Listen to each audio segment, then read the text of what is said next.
the village of Hollow Pines, nestled deep in the dark spine of the forest, time moved slowly. The villagers rose with the sun and slept with the moon. No one dared to go near the old iron bell that hung at the forest's edge, where the trees were thicker and the air was colder. It was said that the bell had not rung in over 100 years, not since the storm year, when 13 children vanished and the ground bled black sap where they last played. The elders kept the bell rusted and bound in ropes nailed to its wooden scaffold. They told children never to touch it. It warns of footsteps, old Marta would say, her blind eyes wide. And when you hear the steps, it's too late. But warnings fade. Time makes myths out of memory. On a thunder-rattled night, as rain lashed the wooden roofs and wind bent the trees like kneeling men, the bell rang. Once, twice, thrice, then silence. The villagers gathered at dawn, cold and shivering, to stare at the bell. The ropes were snapped, not cut, but shredded like old cloth. No footprints, no tool marks, just wet earth and silence. That day, little Tomas, the baker's boy, went missing. The next night, it rang again. This time, only once.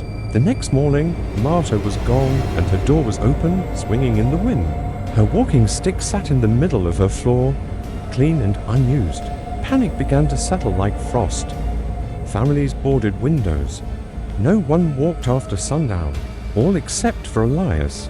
He was a scholar's apprentice who had returned from the city to care for his dying father. Hollow Pines had always been strange to him, superstitious, backward. But now the whispers were too sharp to ignore. On the fourth night, as the villagers hid in their homes, Elias crept to the bell tower. He brought no lantern, no weapons, only a journal and curiosity.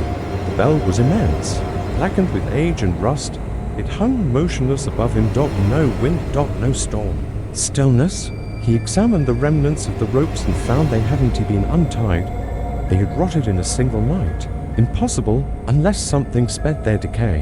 At the base of the bell tower, Elias noticed something odd. A stone trapdoor half buried beneath tangled roots. Most wouldn't notice it, but Elias had studied crypts and catacombs. He knew a cover stone when he saw one. He pried it open. A gust of stale, warm air hit him. Not the scent of rot, but something older, like dried blood and turned soil. He descended. The stone staircase curved downward into a subterranean chamber carved into the earth. Older than the village itself, symbols adorned the walls, spirals, eyes, and a figure drawn over and over. A towering silhouette with antlers and claws for hands. At the center stood a pedestal, and atop it, a second, smaller bell. This one was pristine, polished, waiting. As Elias approached, he heard a voice, not in his ears, but in his mind. "I am called. I walk when summoned." Elias staggered back. The ground trembled faintly. The roots in the ceiling groaned. The bell above was not a warning. The voice whispered. It was my leash. And now, I walk again. Suddenly, Elias heard footsteps, heavy, slow. From behind him, he turned. Nothing. But the chamber seemed darker now, the air tighter. He sprinted up the stairs, heart pounding, and sealed the trapdoor. That night, Elias tried to warn the village, but no one listened. The old rituals had failed. The bell had rung, and it would ring again, until all were gone. He didn't sleep. At midnight, the bell rang for times. The villagers were gone by morning. The final night, Elias sat beneath the bell with a hammer and nails, desperate to reseal what had been unleashed. He climbed the wooden scaffold and pounded fresh spikes through the bell's frame.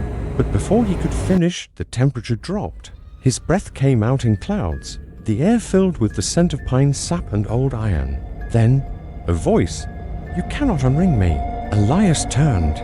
A figure stepped out of the forest, massive, draped in shadow, its face hidden behind a skull-like mask.